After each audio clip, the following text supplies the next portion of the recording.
गिर गई मैं उनके पैरों में कि मेरे बच्चों को छोड़ दो, ये बेकसूर हैं। मैं रोती रही, लेकिन उन्होंने मेरी एक न सुनी और ले गए दोनों बच्चों को।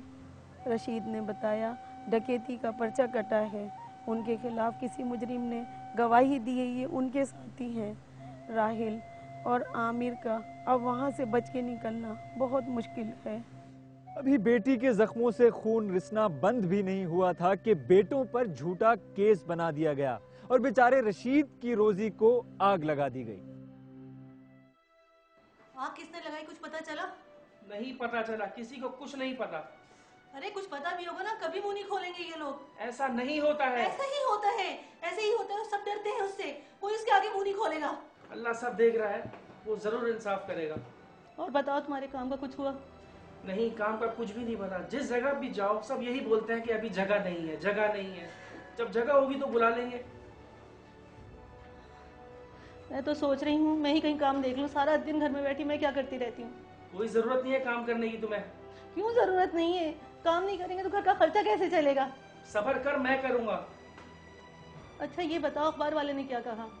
अखबार वाले से बात हुई है, उसने एक वकील से बात की है, वो हमारा केस मुफ्त में लेने के लिए तैयार है। 1-2 दिन में अर्जी डाल देगा। या अल्लाह तेरा शुक्र है, मेरी बच्ची को भी इंसाफ मिलेगा। राहिल और आमिर का क्या बनेगा? 25,000 रुपए फी बंदा मांग रहा है वो। अल्लाह, इतनी बड़ी रकम हम लोग कहाँ से इंतजाम करेंगे? डर मत, अल्लाह जरूर इंसाफ करेगा।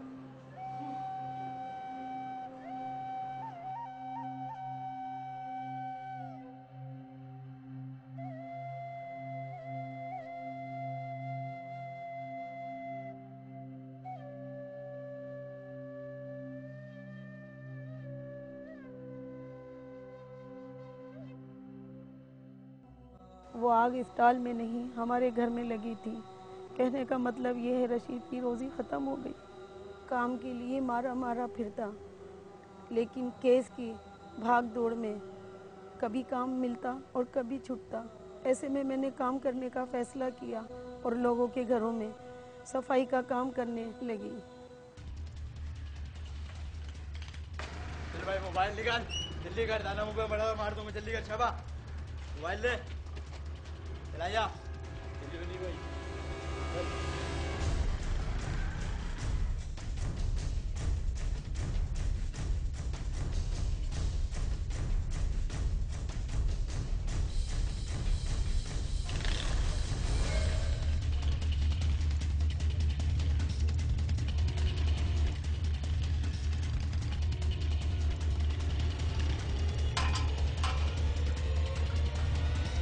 कैसे हैं साहब?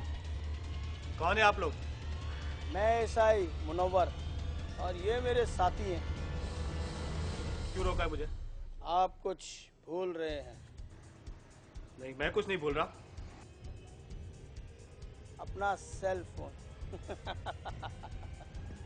थैंक्स। इससे आखिरी कॉल किसको हुई है जानते हैं आप? बता दे। के मालिक जिसकी बेटी अगवा हुई है, आपने उसे कॉल करके तावान मांगा है। झूठ बोल रहे हैं आप, मैंने ऐसी कोई कॉल नहीं की। साहब मजाक कर रहा था साहब, मजाक। सीधा मुद्दे पे आइए। चलो भाई मुद्दे पे आ जाते हैं।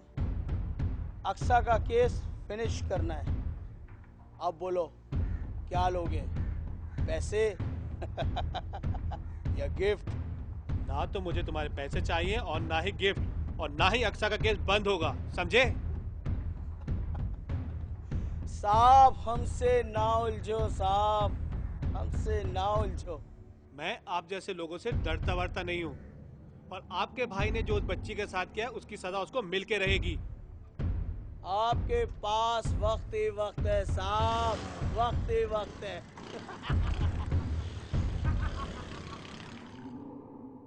अक्सा का मामला अब एक ऐसी शक्ल इख्तियार कर चुका था कि जो भी इसमें हाथ डालता जल जाता।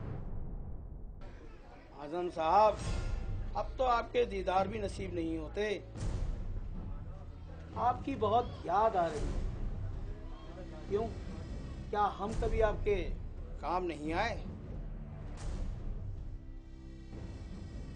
बस आपके 5 मिनट चाहिए। वो अक्सा वाला केस तो याद है ना, जिसे आपका अखबार फॉलो कर रहा है? उसे खत्म कर दीजिए। क्या?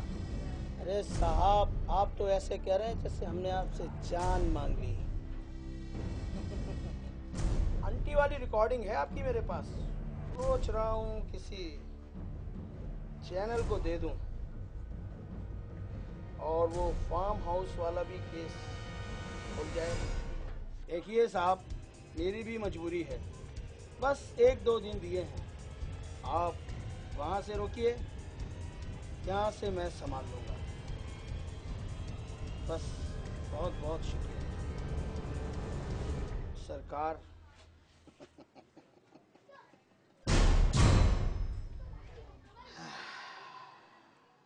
अक्सा आखिर अपने घर वालों पर होने वाले मजालिम को कब तक बर्दाश्त करती, कब तक वो चुपचाप बैठी तमाशा देखती रहती। इसलिए उसने अपने दुख, अपनी तकलीफ से निजात हासिल कर ली।